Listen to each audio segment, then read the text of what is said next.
I am so overjoyed over here in the studio. I can't even tell you how happy I am. And it's over the dumbest thing in the world. I bought a 3-drawer lateral filing cabinet, and I've never been happier. What?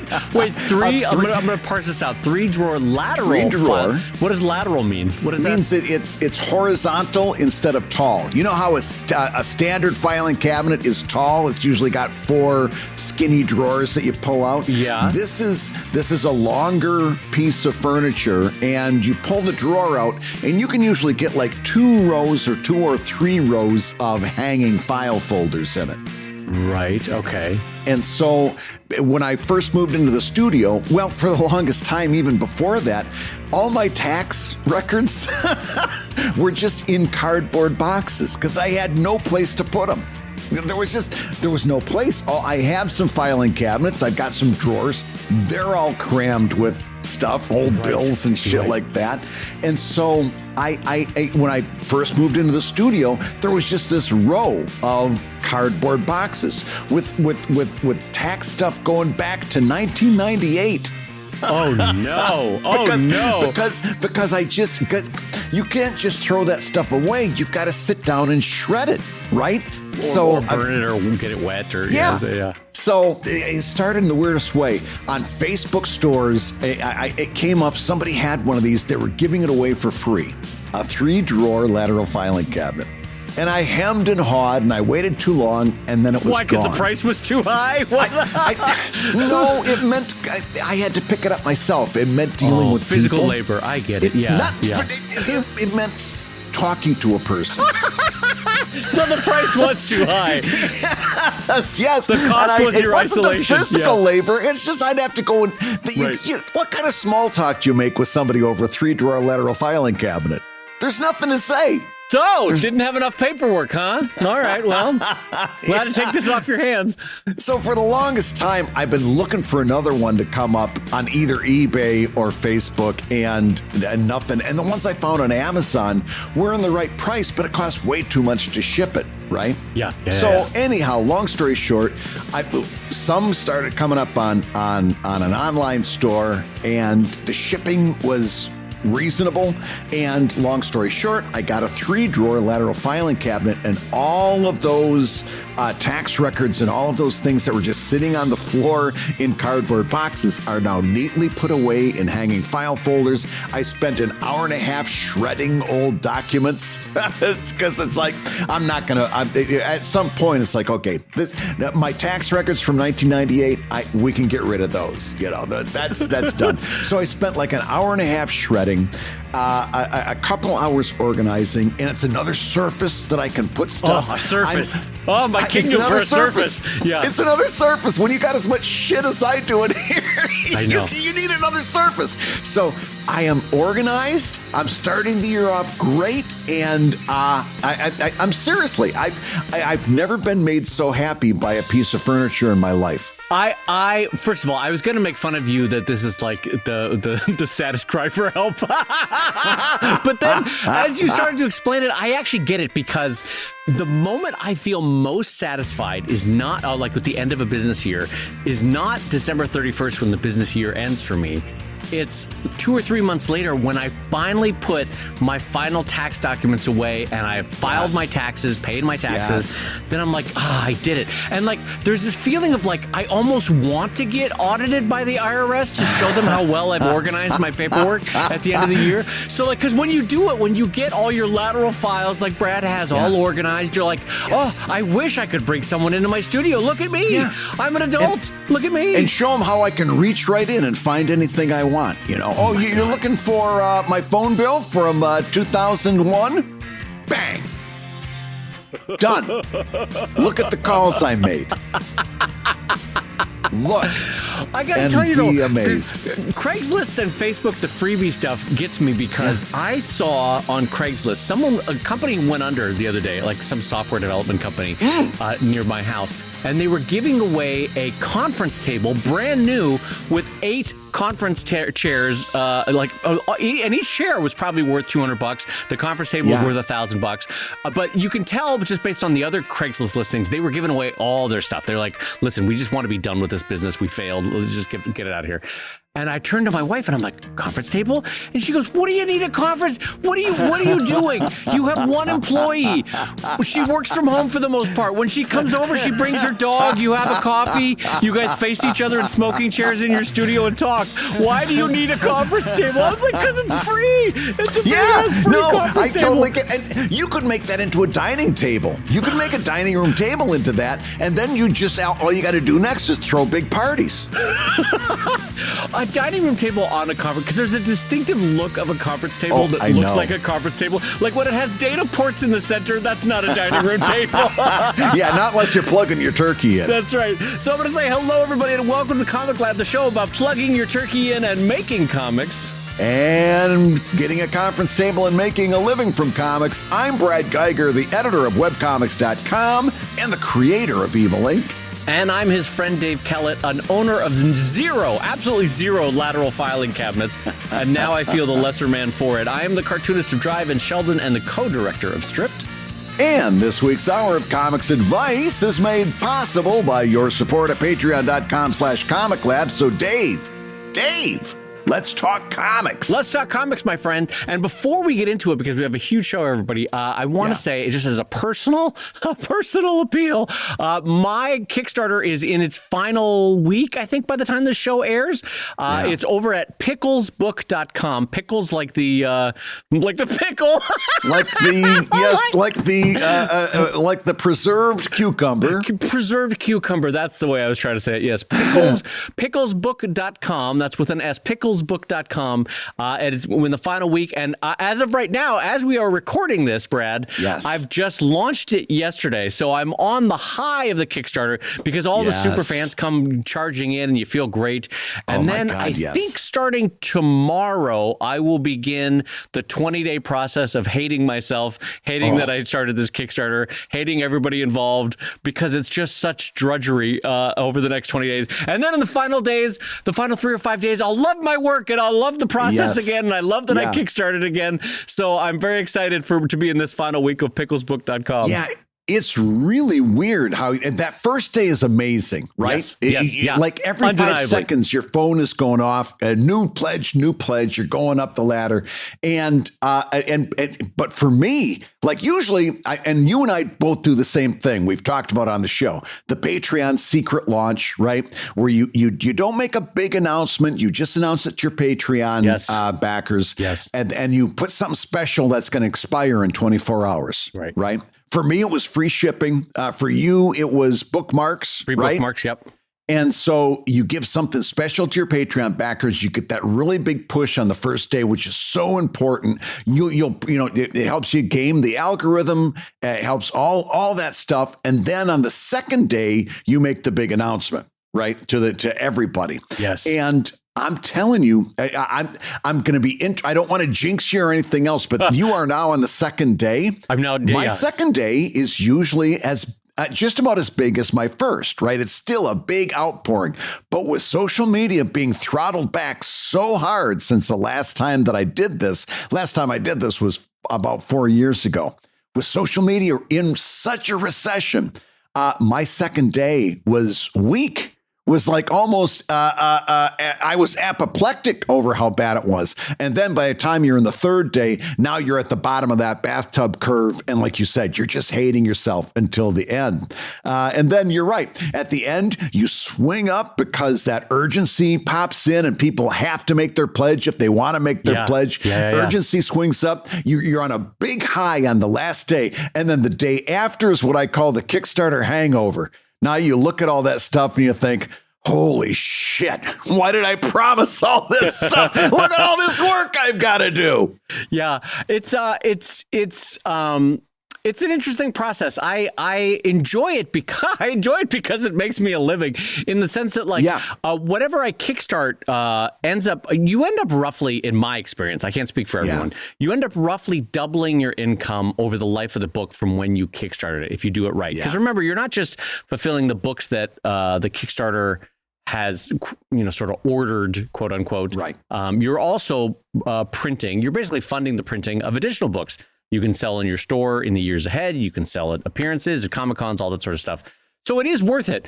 But there's just this middle period, around day, 6 to day 24, where you're just like, this is miserable. I hate this process, because you feel like you're yelling into a void, and that you're not moving the needle at all. But yes, Brad, to your point about social media, and we're going to talk about this next week. We're going to have a whole special show where we talk about the unique aspects of preparing for and then executing on the marketing of a Kickstarter, and how to approach the communication of that.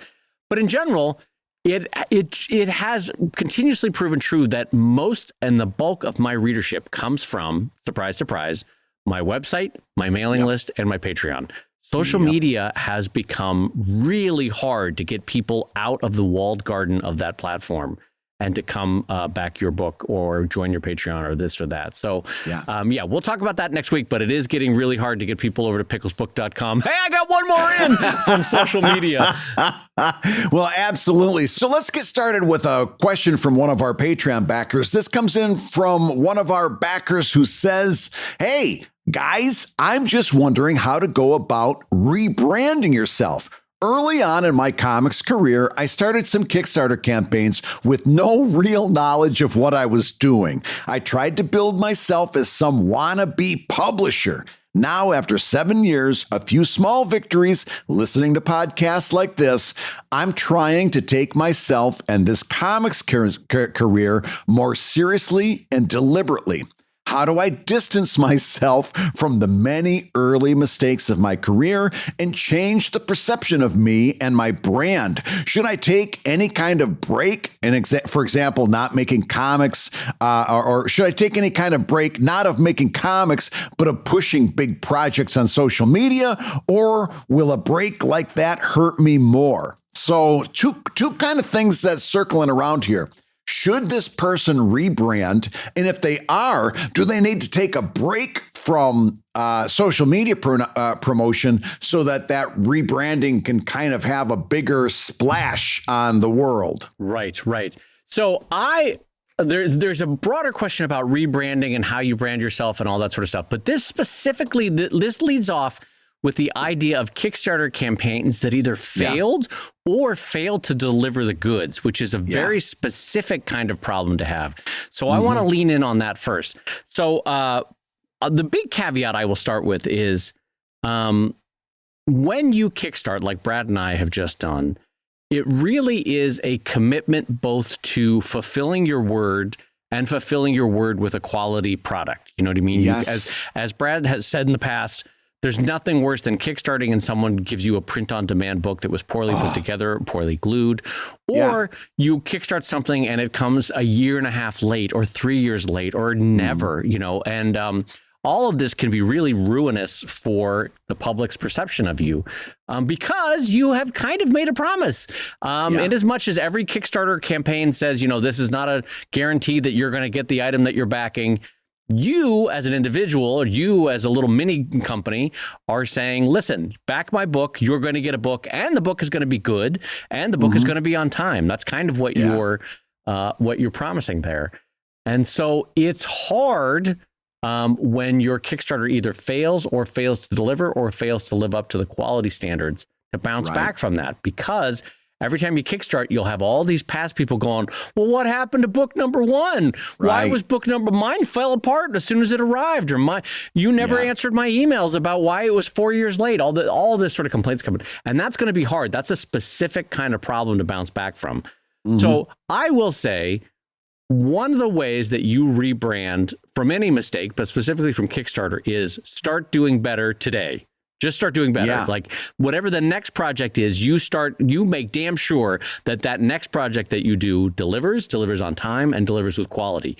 And so that means you can't half-ass it. You can't just assume everything's going to work out. You got to work harder for this one, because you're basically earning back trust that you've lost. So if you're able to successfully tell people from who are coming back from previously borked Kickstarters that they should try one last time with you, you damn well better succeed at it, and you better overdo it in terms of expectations, under promise and over deliver kind of a thing.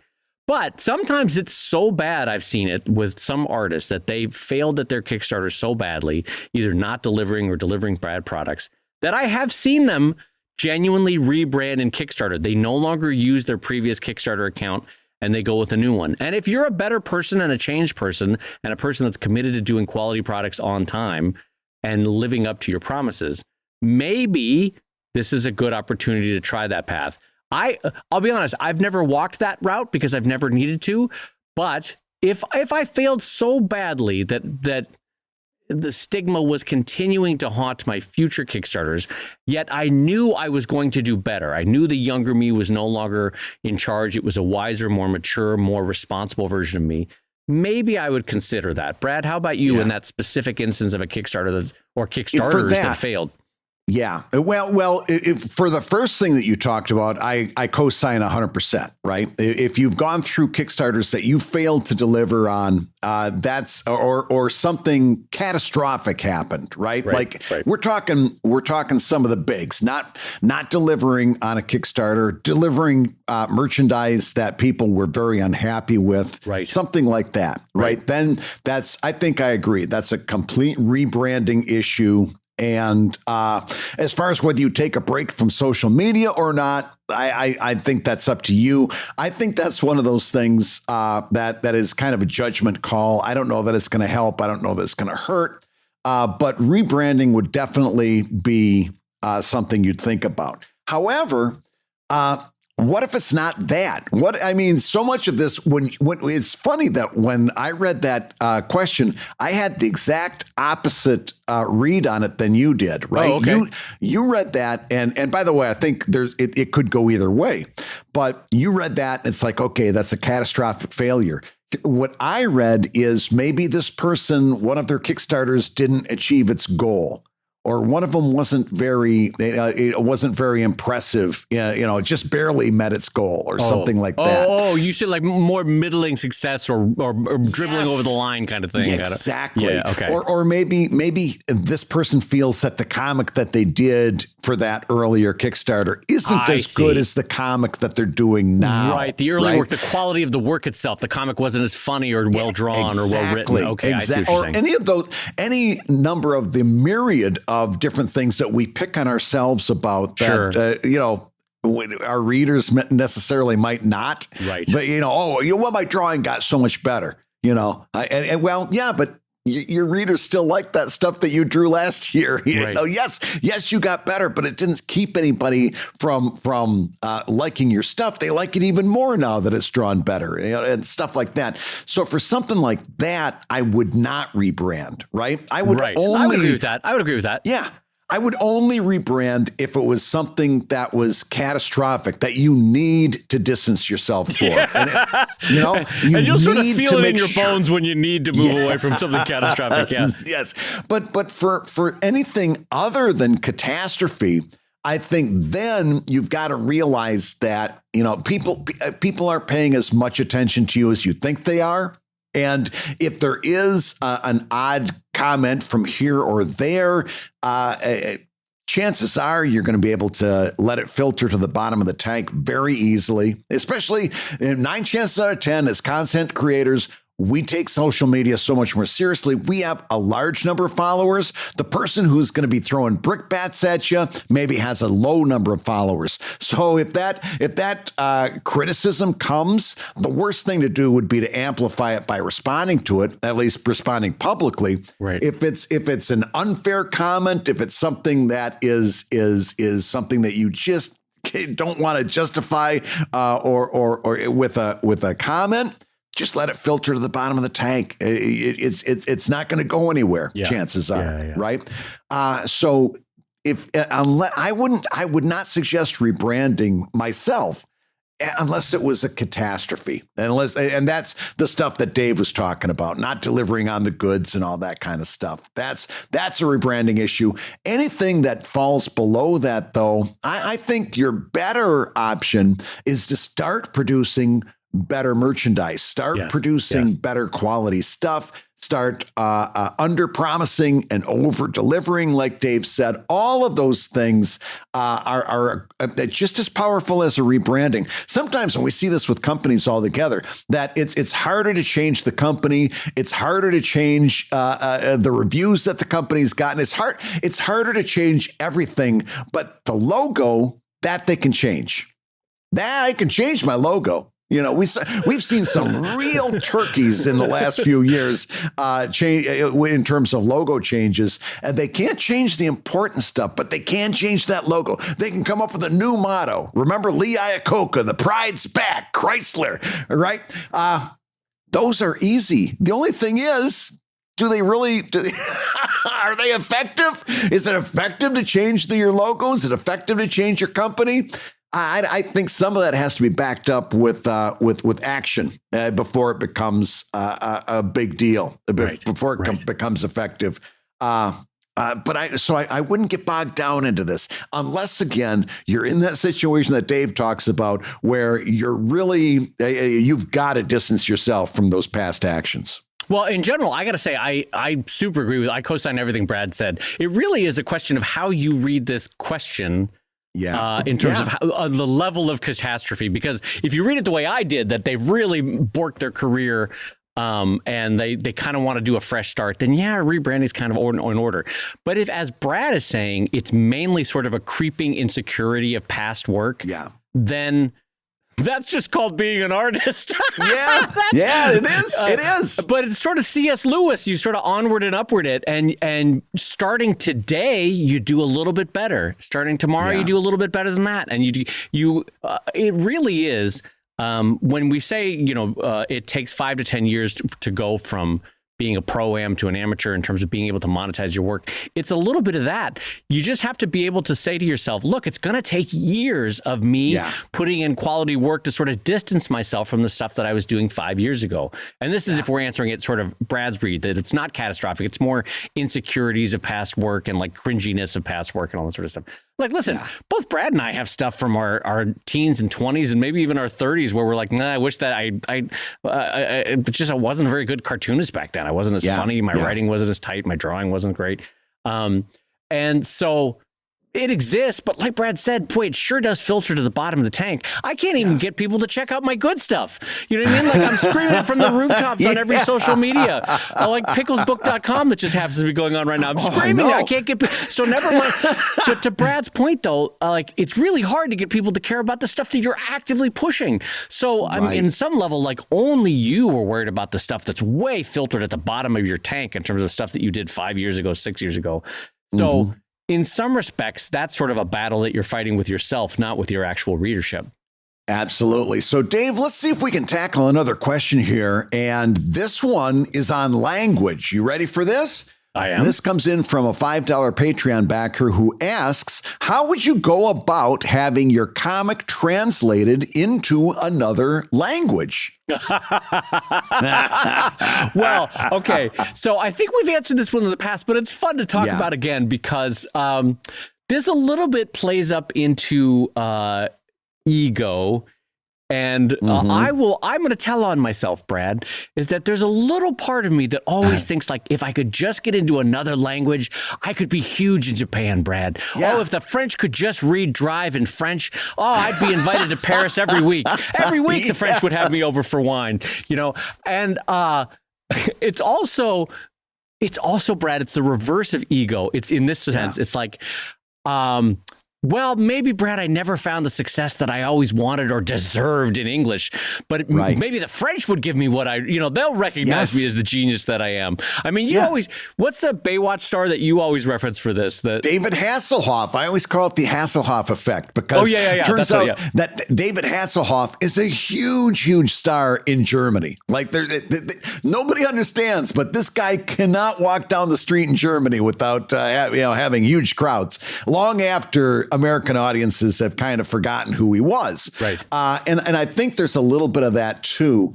And by the way, you're forgiven for it if that's accurate. And we don't know that that's what's really going on between your ears here, but you'd be forgiven for it. We've all thought that. I actively think it. There's still 5% of my soul that actively thinks that. Yeah. Absolutely. Just being honest. Now, having said that, you don't see Dave or I or a whole lot of people, to be fair, running out to have their comics translated into other languages. And I'll tell you why I think that is. Number one, and I don't think it's limited to one reason, but number one, before I go and have my stuff translated into another language, I've got to know what the cost benefit analysis is of that activity. In other words, I've got to bring somebody in to translate it. And it's one thing if they're either they're a volunteer or they're a professional, right? Right. Now, if they're a volunteer, good news. You don't have to pay them, right? And you can deal with whether that's scrupulous or not. But let's just take this on a numbers basis. Don't have to pay a volunteer. Fantastic. Also, that volunteer is not committed to doing tomorrow's comic or the day after that, or maybe they do every third Tuesday, and you see where I'm going here. You've also got to have that lettered. Somebody's got to erase the letters and put the new lettering in. And as either that's going to be you or that's going to be the other person. Now, you know how difficult lettering is just to do it in your own language. In fact, I can turn on Twitter right now, look up a bunch of comics and see a whole bunch of people working in their native tongue who can't find their ass from their elbow when it comes to lettering. Now you're going to let somebody come in there and do it on a volunteer basis to try to do the lettering right. Right. And again, no idea whether they're going to do it again next week. And part 3 of my equation is, what if nobody fucking cares? What if not only do they not care for your comic in English, but they don't care for it in German either. And they don't care for it in French. And now you put all of this energy, all of this steam, all of this attention. Forget about setting up a new website or a new social media for the new German language, Evil Inc. You've got to do all of this stuff and keep it going and hope this person keeps volunteering their time. And for what? Who knows? Let's face it, probably nothing. And now, let's say you paid the person, you pay a translator. Now you're doing all of that, and you've got a check to write at the end of every month. Long story short, I don't think it's a good idea. I think there are so many things that, as a pro-am cartoonist or an amateur cartoonist, that you should be focusing on right now. That translations should be waiting. I don't want to think about translations. I've been doing this for almost 25 years. I could give 2 shits for translations right now, right? And handle all that stuff that's going to come along with it. I don't think this is a great path for someone to go down until they're way further down their career and they've got a really good indication. From fan interactions, from shipping a whole bunch of books to Germany, right? That you've got something happening. There's some chord being struck with the culture and the society. Then I'm going to look into having it translated. But before that, no freaking way, Jose. Yeah, I co-sign all of that. I want to speak to one thing which a lot of people don't realize, which is in trying to get things translated, it's a little bit like all the Muppets are going to Hollywood, but you're trying to be Big Bird going to New York to break into public television. You know what I mean? Like for separate from everything that Brad just said, most comic markets that are not English speaking, most of them, are not great money spinners. There's not a lot of money, for example, in the Italian market or in the German market or in the Dutch market or in, any of the Low Countries. I'm just like, I know all those cartoonists and they're all trying to get into the US market or trying to get into the English market, and broadly speaking. Like, now, don't get me wrong. The Japanese and the Korean markets are bonkers. There's so much money to be had there. Guess what? They could care less about your English speaking comic because the talent level and the number of titles and the number of titles that are culturally specific to Japan are so readily available that they are not looking for, your webcomic that you're getting translated into Japanese. I'm just telling you right now, for the most part, it's not going to work. And for most markets that you can think of that you're aspirationally hoping to get your comic into, there's not a lot of money there. Like, I could sell Sheldon or Drive to the Italian market and I'd make 1,000 to 5,000 to maybe 10,000 at tops. You know what I mean? There's just not a lot of money in reselling it to another market. And that's me selling it to a publisher, obviously. But like, it's a longer haul to set up a sub WordPress site in Italian, take 3 to 5 to 10 years to build up that audience in Italian. That's even less money over a longer period of time, Well, yeah. You ever see a dog chasing a car? And there's that joke. What's he going to do if he ever catches one? Right. That's kind of when I think about translating a comic. The worst thing that could happen is that it would be moderately successful. Because now I got to figure out. What do you do? Now I got to figure out how to get books printed in overseas. Oh my God, right? yes. Yeah. And then Brad, like, Evil Ink blows up in Germany. You can't get off a bus in Bavaria, right? Like, they're all over you. They love their Brad Geiger. Brad, you know what? You don't know how to figure out? You don't know how to warehouse books in Germany. You don't know how to do the taxes in Germany. No. You don't know how to do fulfillment. You don't know how the German postal system works. You don't know any of that. So I don't know anything. Yeah, and so as Brad said, the worst thing that can happen is he succeeds in German or in Italy or in French, because then you got to figure out this whole system of making a living that you don't know, and also the people that are doing it are actually trying to get into the American market. Yeah. I'm just saying it's not a route that we would recommend. I just bought a book from a cartoonist who I am over the moon for. So I'm not going to even name this person because I'm going to be the next thing I'm going to say is unflattering. But I am going to say this person. Is it the Pickles book over at picklesbook.com? At picklesbook.com? As a matter of fact, it's not. But that's not for lack of trying. Okay. But I love this person draws so well. And this person is Italian. And I bought a book that was originally released in Italian and then translated. And I mainly did it just because the art is so good. I just really love the art. I've done the same. Yeah, I've done the same. But it's translated into English, and it's very nice in English, except, and here's another problem I've got, quality control. Whoever translated it, for example, one passage said that the character couldn't see the woods for the trees. Well, the idiom is couldn't see the forest for the trees. Right. And if you're going to get that wrong, I don't want you anywhere near my book because it's for the forest for the trees. Do you understand? And I know that sounds small, but I've got the book behind that cabinet. It happens once every 3 or 4 pages where they come close, but not quite to the proper idiom or the proper word use. And it makes the whole thing really a shitty read. I want to so co-sign this because it's not Brad being angry and it's not Brad being small. Here's why. It is so hard to weave a tapestry of a story to get people to enter that world and to have that suspension of disbelief and to feel like they're there and swimming in the story, that as soon as there's a significant enough grammar error or as soon as there's a weird sort of diction choice that's like off to the side and not quite right, like woods for the trees rather than forests for the trees, you're suddenly aware of the process of reading and you're snapping out of the story and it ruins it. And that's why professional translators are so expensive, because you want to maintain that magic. It is a magic to try to get people into a story. And when it goes wrong, it breaks so suddenly, Yeah. Yeah, absolutely. And so for all those reasons and probably a few more, I don't think that I would suggest just now. Having said that, Dave, the question is, how would you go about doing this? So let's if somebody was holding a gun to your head, how would you go about getting Sheldon published or in another language? I will say, Brad, if I knew that there were opportunities for Sheldon in France, if I just got it translated, like listen, Dave, you can make $20,000 to $40,000 next year in France just online if you get this dang thing translated. So here's what I would do. First thing is you start tapping into professional networks. You go out to cartoonists who got their work published.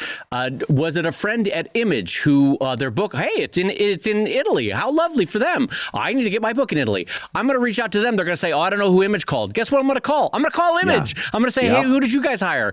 And then if they either will be kind about it and pay kindness forward, or they'll say, sorry, that's an in-house secret. We can't keep it. And then what I'll do is I'll probably go out to other professionals. If that doesn't work, I'll then start going out to local universities and saying, how does one, like, I'll literally reach out to the French department or the Italian department at USC or UCLA and say, how do I find a really reputable translator in Los Angeles? And they will say, oh, you know what? It's a small world of Italian specialists or French-speaking specialists. My cousin, my friend, my buddy, my coworker, they will know someone. You know what I mean? You start reaching out through professional networks, not half-ass, like posting it on Twitter and just getting whoever you get. You want to go through people that are sort of vetted professionally to do this kind of stuff, I would think. And that would be by the way, that's not the final step. That's the first steps that I would do. Yeah. So you would hire a translator. Oh yeah, you pay for it because this is you don't get professional work unless you're paying for it. So would you take a reader who offered to do it on a volunteer basis? No, I don't think I would. I mean, unless if I'm starting out just for shits and giggles, I might, Brad, if I knew there was no money in it. But in this sort of scenario, we're imagining that there's $20,000 to $40,000 if I can just get it into French market next year, right?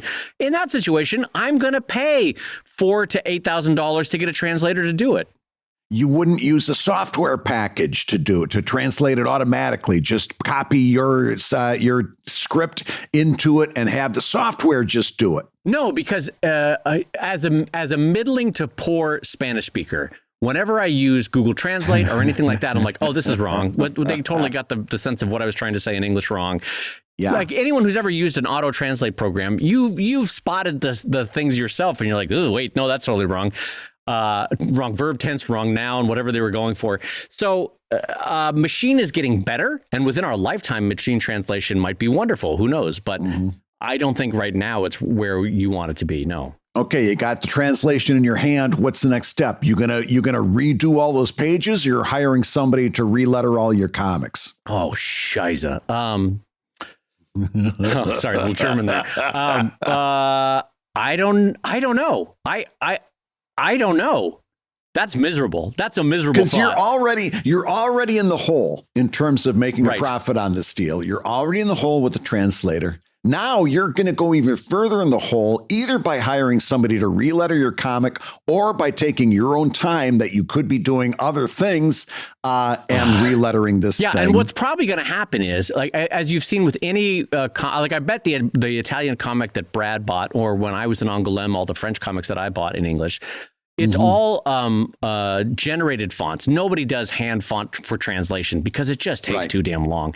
And so I would knowing me, I would probably stay up late and type it out, and it would not look as good as my handwriting fonts, my handwritten fonts, I should say. I would probably have typed errors because I don't speak French, and you know what I mean. It would somewhere along the line I'd mess something up.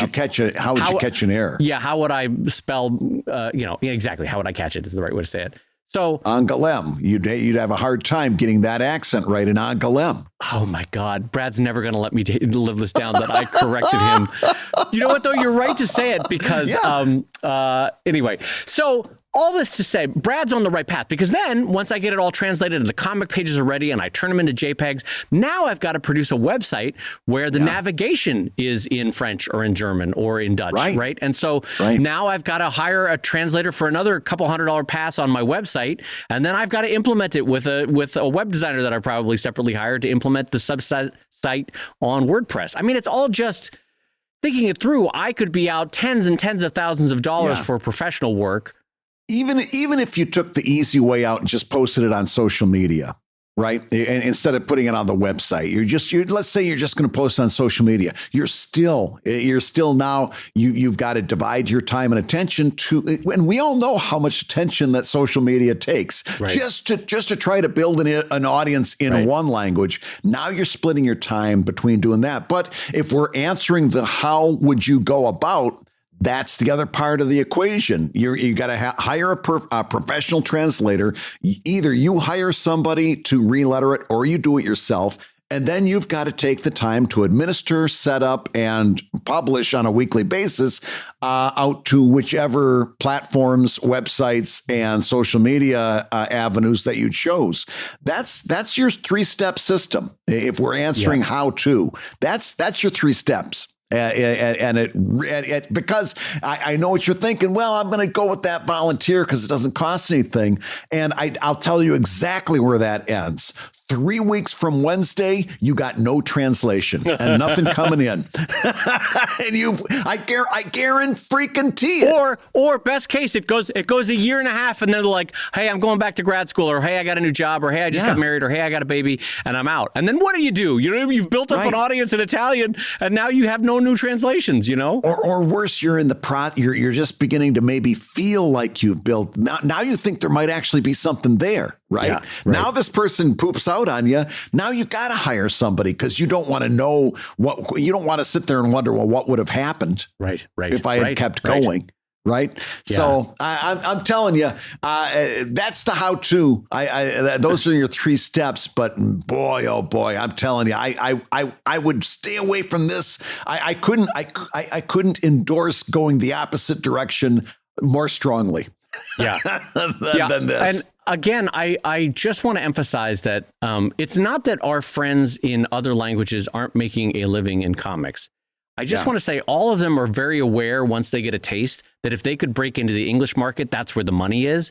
So let that be instructive to how much money you as a non-Italian speaker or a non-French speaker or a non-German speaker could do in their market, which is if the native born speakers are like, hey, it's not a terribly huge amount of money in this market, you're going to find that it's even harder for you. All that being said, though, I just want to reemphasize, I get it, because there's still a part of my heart that would love to be in the French market. I would love to be in the Japanese market. And it's all ego. This is me admitting my smallness. I wish that I was big in France. I wish that I was big in Japan. I would love to be in the German market. I sell a couple dozen books every year to Germany, and every time I think, I bet I could do all right in Germany. You know what I mean?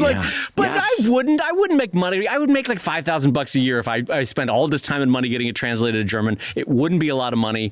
It wouldn't be worth it. I don't recommend this path for 99% of people.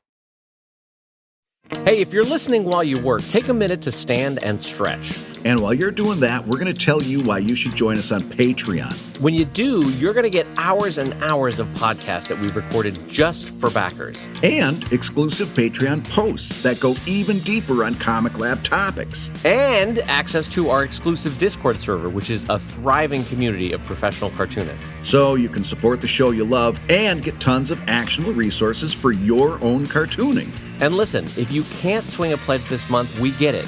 No worries. Yeah, listen, you can still support the show by rating us wherever you get your podcasts. Just leave a 5-star review and a few kind words. That, along with mentions on social media, is incredibly helpful. Now, everybody, let's talk comics. Dave, I've got an update and an important business tip all rolled up into one that you're going to love. As you remember, I moved into this new studio space in June of last year. And up until then, every year when it's around tax time, we go on to ProTips. We go into ProTips. ProTips. That's where we get the beers out. ProTips. We go into ProTips and we emphasize the importance of doing your monthly profit and loss statements, right? You total up everything that you spent, you total up all the money that came in, you get everything ready for the end of the year tax time, what might be deductible expenses and so forth. and you get everything organized at the end of the month, and then you go into the new month. And last year, I actually made it all the way into June. It was the furthest I ever made with profit loss statements. Right. And I was so proud of myself. But moving into the studio threw everything upside down. I was in a complete sense of disarray for a long time, and I just screwed up. I wasn't able to get back into the habit. Sometimes you fall so far behind that you just like, screw it, I'll just start fresh next year. Yeah. Right. Oh, yeah. That's me literally every year. Yes. Yeah. But this was the furthest I ever made it. I was so happy of myself. But I got to come back up and give you another I got to re-emphasize for everybody who's not me the importance of doing a monthly profit loss statement, because last month, as I was going over my books, I went through the July books that I hadn't gotten to all year. And I remember the big decision moving into the new studio was putting carpeting down. And I didn't want to splurge on myself, but I was like, yeah, but it's going to make it so much better in here to record the podcast. It's going to knock down that vibration, that echo a little bit. Finally decided to spend over $1,000 carpeting this space, right? I'm going over my profit loss. I see that the carpet company billed me twice. Oh, no. They twice on my statement is over $1,000 for carpeting. Okay. Oh, no. Yeah. So now, and July. It's July of 2023. So now I've got to call this guy up at this North Philly carpeting place. Oh, no. And say, hey, this is weird, but you billed me twice in July and we need to rectify that. And he says, no, I couldn't have done that. Actually, the first thing he said is, yeah, that happens every now and again, but I don't remember anything like that. So I showed him, what it was, the amounts and everything. So he's actually a perfectly nice guy, brings me into the office, and he he finds it back in July. He does not have a 3-drawer lateral filing cabinet. And you can tell. Are you saying Jimmy from North Philly doesn't have with his little stogie coming out of the side of his mouth? Oh, you don't know how close you are. We got into a 20-minute conversation about the importance of comfortable, well-fitting shoes. Just to let you know. God, just Brad. to let you know. Oh, Brad, the sunset years are coming for you. All right. Oh, my God. So he finally finds this, and now he's showing me his bank statement, and I can see the number for my amount. And he says, it's got to be your bank. He says, I don't have a double bill here. It's just the one time. So I'm like, okay, well, that tells me what I need to do. So I go back and I call my bank. Long story short, my bank says the only thing we can do is to dispute the charge, and it'll go back on his bank. And then we'll just fight it out. I'm like, okay. 24 hours later, he calls me the next day. He goes, hey, Brad, I got some news for you. And I go, yeah, what was it? He goes, it was my bank. My bank just called me. They looked into it, and sure enough, we did double charge you. And I said, okay, well, what are we going to do about that? And he says, now get this, David. The man actually intones into the telephone. He goes, drop by here at 2:00. I'll write you a check. Hey, that's classy. Could you? I went in there, David, loaded for bear. I was ready to fight. I was ready to throw down. I was ready to yell and scream. He goes, no, he says, that's not fair. He says, I shouldn't have that money. He goes, drop by here this afternoon. I'll write you a check. I stopped by. We had a perfectly nice conversation, like I said, about shoes. And he wrote me a check on the spot. And it's all cleared. But you could have easily seen this going, especially this being 6 months old. I felt horrible. I apologized time after time about the fact that, I was bringing this up 6 months late. He says, no, he goes, I'm doing the same thing. I got to get my taxes in next week. He says, I'm as far behind as anybody. So I'm going to give you one last important business tip. Listen to Brad. do your monthly profit loss statements. If not for your taxes, for the fact that you're going to catch stuff like this. And if I hadn't run into such a nice guy up there at Aramingo Carpeting, I would have been out $1,000. And if it would have been a different person, he could have very well within his rights been like, nah, screw you. That's 6 months ago. I'm not doing anything about it. Yeah. Instead, he turned out to be a good, honest person and wrote me a check. But man, oh man, do your monthly profit loss statements. Oh my God. You don't know how important that is. Well, as an update to Brad's update, I want to say to all the eagle-eared listeners that have been following along this show, for those of us that are playing Geiger Bingo, we've now heard loaded for bear. We've heard throwing brickbats. We've heard doesn't know his ass from his elbow. We're getting the full panoply of Brad Geigerisms this week. I am here for it. What delicious treats are trickling out from Brad Geiger today? I haven't heard loaded for bear in months.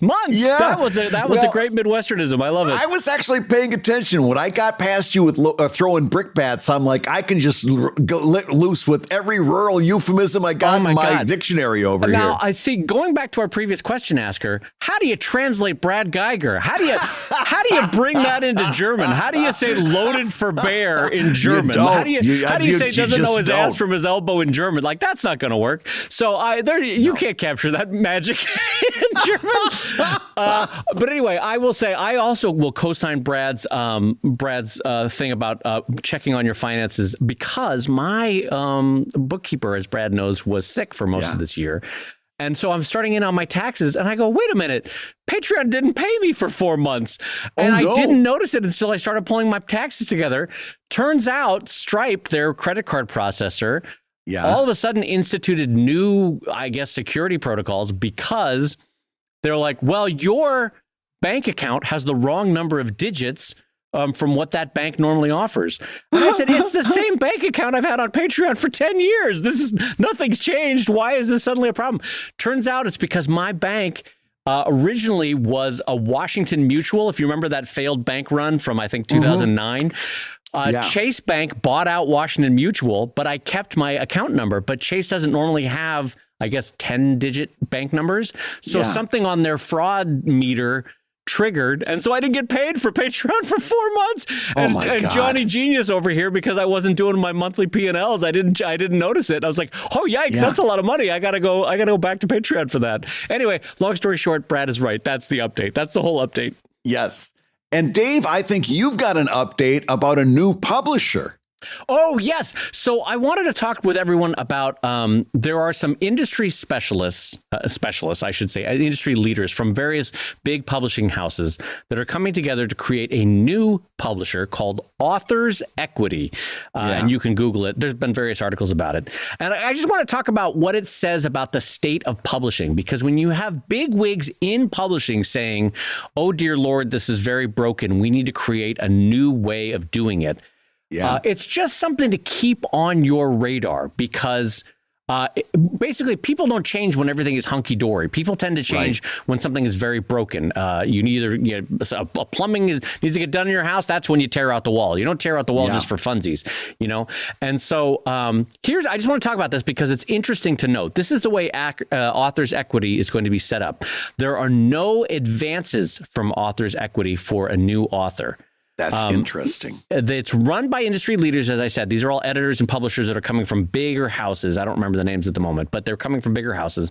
What they do offer is authors a share of the profit. So instead of paying in those 1/3 or 1/4 installments like a normal traditional contract, Brad, you normally get the 1/4 on signing, 1/4 on, I guess, like rough draft delivery, 1/4 on publishing, and 1/4 like 6 months after publishing, whatever that. This one's going to pay out monthly, and it's going to pay a share of the profits, again, with no advance. So what that does is that gives Authors Equity as a publisher more money up front and gives the authors more money in the back end, ideally, ? So they're going to be distributed by Simon & Schuster. So Simon & Schuster will handle their distribution. And Authors Equity describes itself as more profit than traditional publishing, but better reach than self-publishing. And I want to posit, and it's not like any of us are suddenly going to be jumping into author's equity anyway. Yeah. I don't know that this is what the average cartoonist wants to be running towards. I just think I want to mention it as an update that it's yet another sign that the traditional book market is stumbling when major players are like, how do we rebuild this into something new? Wouldn't you think, Brad, that that's the best way to look at this? Yeah, I agree 100%. And I don't see myself signing. And by the way, nobody's looking for me. But Yeah, I no, don't see same. I don't see myself doing this anytime soon, because you notice what they said. It offers a better reach than self-publishing. Right, that's the best they can do. Right, it's more profit than traditional publishing, but better reach than self-publishing. Remember, part of that statement is there. They didn't say that it was more money than self-publishing, right? They said more money than traditional publishing. Better reach. Here's the deal. One thing that isn't going to change is the first question they're going to ask you if you come in and talk to them about a contract is what your social media numbers are. I had the same thought. And that means they're relying on you for reach, which means that if you want the best reach and if you want the best money, that's called self-publishing, what Dave and I do, and what we endorse on this show week after week after week. Traditional publishing isn't delivering it, and Author's Equity is going to ask you what your reach is. They have no reach. Right? They got nothing. And what do they got? Is distributing through Simon & Schuster to brick and mortar bookstores. Fine. When's the last time you were in a brick and mortar bookstore? As long as you can put your book up on stores and retailers like Amazon.com, you've got distribution. You did that on a Saturday afternoon, right? What are they offering? Nothing that self-publishers can't very easily accommodate for themselves. Yeah, I feel like Brad was saying, this kind of setup, and first of all, perfectly fine for them as industry insiders to try a new model. That's fine. I think that this kind of model will work great if you are a super established author with an already existing fan base, and you know traditional publishing is not giving you your due in terms of profits from the book, you know? So I think that it could work for that, whether they're a mystery writer, a horror writer, a romance writer, whatever it might be. I also think it could conceivably work for people that have one book in them by monetizing their existing Instagram following of 1 million people. This is like the fashion influencer. They get the shitty book that's eventually on the dollar remainder table, but for a year it'll be pushed. I could see it working for that kind of a person. I don't know that this works for what you or I or the average cartoonist online needs. Yeah, I agree. So, Dave, let's go over to another question that came in from one of our Patreon backers. And this comes in from Matt, who says, when laying out and designing pages, particularly for long form, should I be composing my pages based on whether they will ultimately be on the left or the right page of the book? On that note, is there a rule of thumb for whether scenes and chapters should start or end on one side versus the other?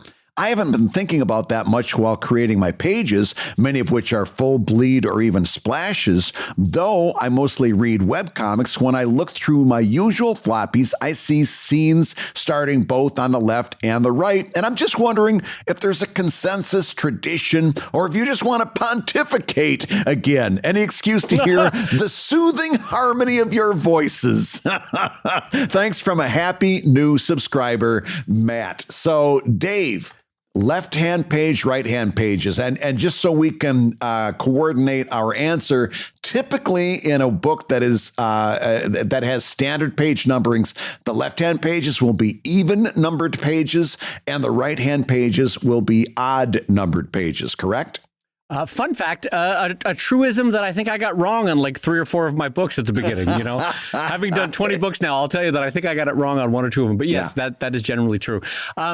I will say, and I'm not going to throw brickbats at this question. By the way, what is a brickbat when you are throwing it? A brickbat? Yeah, you said I'm going to throw brickbats, and now it's been bugging me. What is a brickbat? I honestly don't know. Is it a bat or is it a brick? I always thought it was a brick made out of bats or a. A bat made out of bricks. So you have to be a spelunker, go collect a couple hundred bats, squish them into a brick form, and then throw that at someone? Is that what a brick bat is? Yeah, well, you'd have to throw it at that point. A brick You've done all bat the is according to the dictionary, a brick bat is a brick that you use as a weapon. Well, isn't that just a brick? What the hell? Yeah, Why do you have to throw the word bat in there? Well, because now instead of building with it, you're throwing it, and that makes it into a bat. So, Brad, if I'm holding a brick, oh, look at me, I have a brick. Now I'm throwing a brick, but I can't be That's throwing a a brick. bat. Now I'm throwing a brick bat. Why? What the hell is that as far as language? That's weird. Good luck translating Brad's genius is what I say. Yes. So anyway, as to this question, as far as the page reveals. Yeah. So let's get out some basics of all comic layout and all design, which is there are going to be pages, there are going to be final panels, there are going to be reveals that you either try desperately to keep the eye from darting down on the page or on the spread to see too early, because some of them, the payoff is really important that it hits the right time and that the eye doesn't dart early, which is what the eye wants to do, by the way. If you have ever seen computer tracking of an eye reading a page, it tends to do a quick swoop to take in the whole thing and then focus on the panel, the first panel, but it doesn't always go sequentially. Sometimes it continues to dart down the page if you follow computer tracking of an eye. It's fascinating. You really should do it as a cartoonist because it shows you how much you need to focus on hiding reveals either on a page flip or on an underdeveloped final panel versus what you want to do, which is to make it really eye-catchy, right? So anyway, all that being said, are there pages in all of our careers that we need to hide the reveal on the page flip? Absolutely. Boy, is that true. Sometimes there's nothing you can do unless you have a page flip to hide the splash page that's coming. You know what I mean? If it's on a spread, of course the eye is going to look to the right page before it reads the left page. You can't help it, especially if it's one of Brad Geiger's splash pages. I mean, those are gorgeous. I'm being serious. Those are gorgeous. And so have I designed the layout of certain drive pages in the story so that they come on the reveal? Yes. But is it also the case that sometimes it takes me 2 to 4 years to do the book that I drew the page for 3 or 4 years ago? Yes. And have I sometimes forgot that I needed to paginate in such a way that came on the reveal? Yes. I'm just saying a very human moment. So it's a hard thing to keep track of unless you are keeping a running pagination count on some kind of Excel sheet, like left page, right page, left page, right page. I've never done it. I always sort of do it by memory and intuition, and it's been imperfect. So I am not necessarily the one to ask. Let's turn to Brad on this one, Brad. When it comes to pagination and reveals, because your stories have many more splash pages and gorgeous final panels, how do you handle keeping the eye from going ahead, basically? Well, one thing I'm just going to throw out there, and that is that in Clip Studio, you can set up your pages as folios. So as you're working on them, you can kind of see whether this is a left-hand page or a right-hand page. Oh, God damn it. Can you really? Yet another reason why Clip Studio is better than Photoshop. Jeez Louise. That is an upside of that, is that you can do that and see that. So that's not bad. That's not a bad way to do it. However, here's the thing. Our Matt asks if there's like a tradition. Do you always start a new chapter on a left-hand page or anything like that? I don't know that that there's a rule of thumb for that. But here's what I keep in the back of my head as I'm getting ready to do my next book. And that is, as I'm laying those pages out, if I need a little something in there so that let's say that I've got a reveal that's happening on an evens numbered page that's or on a odd numbered page. I'm sorry. It's on the right-hand side of the flop, right? Right. I've got the that flop. reveal. Let's not call it the flop. I don't like that. Well, I've got it on the right-hand side where it's going to be revealed too early. You have your flop on the right-hand side, Brad? Is that what you're saying? Right. I prefer a good right-hand flop. Oh, geez. Well, I'm glad I'm not your tailor. All right. So So there's lots of ways to do that. Like Dave says planning, and I so that's one answer, planning. Yes, I think that's good. But I fail at it all the time is my true answer, Yes. But let's say you're like me and since you can't get it together to do profit loss statements for 6 months, maybe planning isn't your strong suit. Well, remember, there's lots of things that you can do for that. You can throw in an interstitial page earlier in the book that adjusts that left and right balance so that what used to be a right-hand page is now a left-hand page. Right. So you've got that. So like I keep in my back pocket, if I want, and Dave does this with Drive all the time. We've talked about these interstitial pages that gives you more perspective and insight into the Drive universe. Maybe it's a page from an encyclopedia, or maybe it's a page from a manifest, from a cargo manifest, something like that. There's all kinds of different things you can throw in as a little extra into your book that will then change the lineup of those pages, and that right-hand page now becomes a left-hand page, and it'll be much more easy to hide it and reveal it on the page turn. What do you think of my better late than never method? Yes, I think that's totally true. I also you probably heard me gasp in the middle there. I've never thought about doing an interstitial page that was a cargo manifest, and you gave me an idea right as you were saying that, so I got to write that down somewhere because I love the idea of a found object of a cargo manifest. And by the way, speaking of the word manifest, this is totally unrelated, but in the shower the other day, I thought of a Susan McTaggart title using the word manifest. Yes. And so forgive me if I just open the door here and let... Yeah. Hello, friends. Ahead, Susan McTaggart here, author of the new book, Manifesting Your Manifest, the self-help book for captains. Yes, friends, if you're a sea captain and you need some self-help, Manifesting Your Manifest is my new book out from Simon & Schuster this fall. Oh my God. I thought of that in the shower and I was like, when am I going to use that on the show? Manifesting your manifest. When you said manifest your manifest, I was going to trash you and drag you so hard. But then when you said a self-help book for captains, you fucking killed me. Oh my God. Stupid. It's such a stupid joke. But anyway, so there's all sorts of ways that you can. Also, Brad has done this effectively too. Sometimes you have really lovely broken out a single panel, as you said before, that's been becoming to a whole splash page or akin to a splash page. I will say there's also, I've seen it done in, I've been reading the new manga series, not new, but new to me, manga series Free Run. Have you read that one, Brad, by the way? No, I have not. I know you're a huge Lord of the Rings fan, and the basic conceit of Free Run is like it's what happens to the party after they beat Sauron. What do you do? What's the next 100 years like for everyone in the party as all the mortals start to die off and the immortal keeps going on? And so I'm really enjoying the book. But what that author does is, as part of chapter breaks, they also sort of do interstitial humor jokes. It's a riff off of a bit of the story from like 5, 10 pages, 15 pages earlier. But if you're like every reader, you remember that moment. And so the joke still works, even though it's coming. So anyway, what I'm saying is there's ways to make an interstitial late in the game that you can insert in order to make a page break satisfying.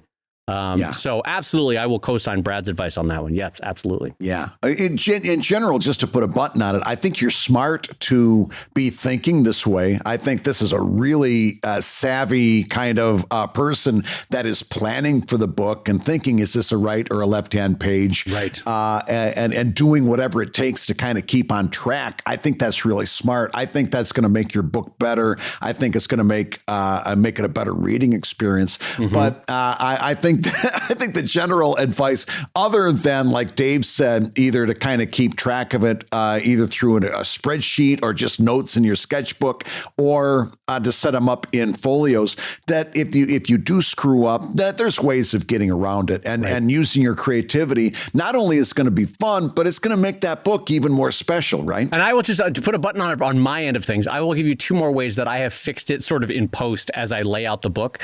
Yeah. One is, if you have storylines that are jumping back and forth, you're going from storyline A, storyline B, storyline C, but you really need storyline A to have a left-hand page turn.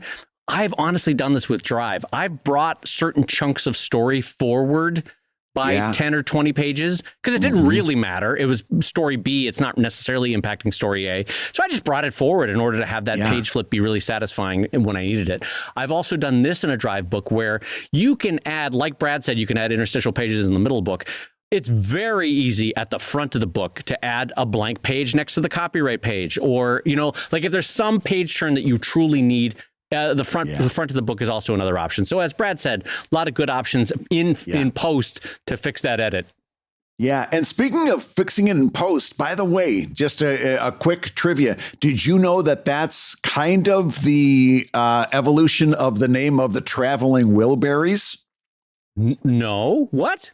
What do you mean? What's happening? I'm scared. What's happening? The Traveling Wilburys got their name. They were recording all this stuff with before they became a group. They were recording all this stuff with George Harrison, and because they were just kind of screwing around, they'd make mistakes, and somebody in the recording booth would say, "Oh, that's okay. We'll bury it in the mix." And they kept saying, we'll bury it. And somebody said, that should be the name of our group, the Traveling Wilburys. That's a true story. I thought you'd be interested in it. Oh, my God. That's true? That's a true story. That's how they got their name, the Travel, because they kept saying, we'll bury it in the mix. Oh, my God. That's funny. By the way, Traveling Wilburys is, I feel about the way the Traveling Wilburys, the way I feel about the way the song Highwaymen. You remember that group, that super group of the Highwaymen? One good song and the rest of it is just crap. You know what I mean? Like, yeah, we brought together this super group of 4 amazing musicians and they made one good song. Don't buy the album. The rest of it is crap. You know what? I got all nostalgic for the Wilburys and I tried to listen to them one day in the studio. Am I wrong? I did not make it too far. No, I did not make it too far. Try listening to the full Highwaymen album, Brad. You'll love that first song. And then about track 3, you'll be like, I want to kill myself. This is terrible. Yeah. I do not enjoy this. Well, listen, but if that's the case, maybe we should take the opportunity to stop right now before we become one of those groups and go too far and let people know that they've been listening to Comic Lab, the show about making comics and making a living from comics. And your hosts have been Susan McTaggart, just reminding you my new book coming out from Simon & Schuster, Manifesting Your Manifest, the self-help book for sea captains. You're going to want to pick that up. Coming out this spring. And all I will say, your hosts have been my friend Brad Geiger, the editor of webcomics.com and the creator of Evil Inc. at evilcomic.com. And my good friend Dave Kellett, who right now has got a Kickstarter going on that you want to get in on because it's got lots of great rewards over at picklesbook.com. He's also the code. What was that URL, Brad? I totally missed it. I blanked on that. Oh, sorry. Now I pickles, plural, right? Yeah, Picklesbook? Yeah, it's picklesbook.com. Was that what you had said? Picklesbook.com? Yes, Picklesbook. Picklebook singular is a completely different book. You do not want that. You want Picklesbook plural. Picklesbook.com redirects you to a very dodgy website. You do not. You're going to get a lot of alarms from your browser. You go to picklebook.com. But also, I want you to know that Dave Kellett is the co-director of the comics documentary Stripped and the cartoonist of Sheldon at sheldoncomics.com and Drive at drivecomic.com. And the Comic Lab theme song is used with permission from Andy Creighton at theworldrecord.net. And this episode was edited by the ever-wonderful Matt Woodard of Woodsong Productions over at www.woodsong.media. If you love Comic Lab, you can rate and review the show on Apple Podcasts, and you may hear your review featured on a future episode. And by the way, it's a great way to support the show, either on Apple Podcasts or on Spotify. Go over there, give us a 5-star review. It's going to help us to get out there to more and more cartoonists who need to hear us talking about things like self-publishing and social media and promoting your Kickstarter like picklesbook.com. And we thank you so much for doing that. And Comic Lab is made possible by your support at patreon.com/Comic Lab. So I will go ahead and say that twice. Patreon.com/picklesbook.com.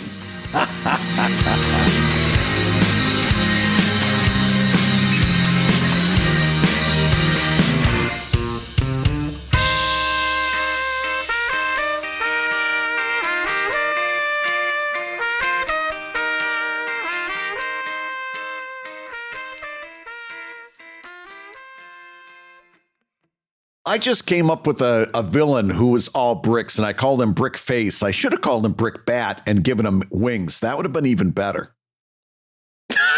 God. That would, like he's a brick bat. That's like Stan Lee drunk on a Tuesday level of writing. He's got, all right, fantastic. He's got bricks and he's got wings. He's brick bat. Hey, Stan, draw that up. I'm going to go get another drink down at the corner.